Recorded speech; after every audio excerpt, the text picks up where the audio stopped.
আজ আমরা দার্জিলিংয়ের যে গ্রামটিতে এসেছি তার নাম টেডি। কার্শিয়াং থেকে সোনাদা যাওয়ার রাস্তায় এই ছোট্ট সুন্দর জায়গাটি। আর এখানকার মাড হাউসগুলি আমার অপূর্ব লেগেছে। শুধু মাটি, বাঁশ, খড় ইত্যাদি বায়োডিগ্রেডেবল মেটেরিয়াল দিয়ে বানানো এই ইকো ফ্রেন্ডলি ঘরগুলি সত্যিই অপূর্ব। টেডি হচ্ছে এখানকার একটি কমিউনিটি যারা মূলত পার্মা কালচার এই আইডিওলজি ফলো করেন। সত্যি বলতে পার্মা কালচার কি আমি সেটাই জানতাম না। আর দার্জিলিংয়ের এই ছোট্ট গ্রামে আমি এরকম একটি আইডিওলজির সন্ধান পাবো সেটা আশা করিনি। চ্যাট জিপিটির কাছে জানতে পারলাম পার্মানেন্ট এবং এগ্রিকালচার এই দুই শব্দ মিলিয়ে পার্মা কালচার।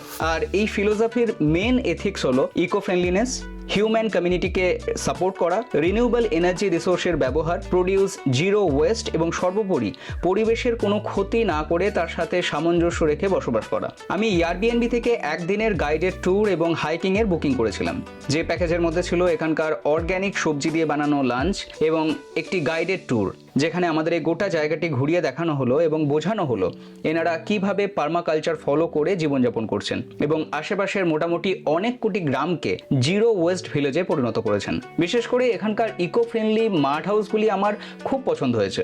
নেক্সট টাইম এখানে এসে কয়েকদিন থাকবো। কোনো গ্রাম কি করে 100% জিরো ওয়েস্ট হতে পারে, মানে এক কথায় গ্রামের মানুষ বা ঘরগুলো কোনো রকম আবর্জনা প্রকৃতিতে ছড়াবে না, সেটা আমি বুঝতে পারলাম না। তবে এখানে এনারা যেরকম ভাবে প্লাস্টিক এবং হিউম্যান গার্বেজ ইত্যাদির ম্যানেজমেন্ট করছেন সেটা সত্যি প্রশংসনীয়। সব শেষে আমরা বেরোলাম পাহাড়ের উপরে একটি জিরো ওয়েস্ট ভিলেজ দেখতে।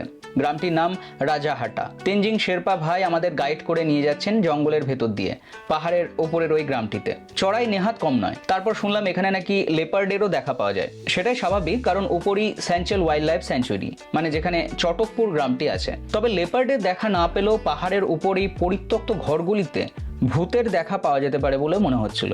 এরকম এক মেঘলা অন্ধকার দিনে এরকম এক ভাঙাচোরা পাহাড়ি ঘর যে কিরকম অনুভূতি জাগাতে পারে সেটা জানতে হলে একবার অবশ্যই ঘুরে যান এখানে। যাকে বেশি সময় নষ্ট না করে আমরা আবার হাঁটা লাগালাম, কারণ সূর্য প্রায় অস্ত যেতে চলেছে। দূরে যেটি দেখা যাচ্ছে সেটি হচ্ছে স্যাঞ্চুয়াল ওয়াইল্ড লাইফ স্যাঞ্চুয়ারি। এই রাস্তা ধরে সোজা গেলে চটকপুর পৌঁছানো যাবে। তবে আমরা চটকপুর যাব না, এবারে নিচে নামবো। গ্রামগুলি সত্যিই বেশ পরিষ্কার এবং সুন্দর।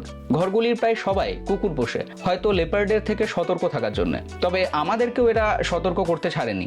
তেনজিং ভাই এবং এই কমিউনিটির স্রষ্টা উৎসবজিকে আমার অসংখ্য ধন্যবাদ এত সুন্দর একটি দিন উপহার দেওয়ার জন্য।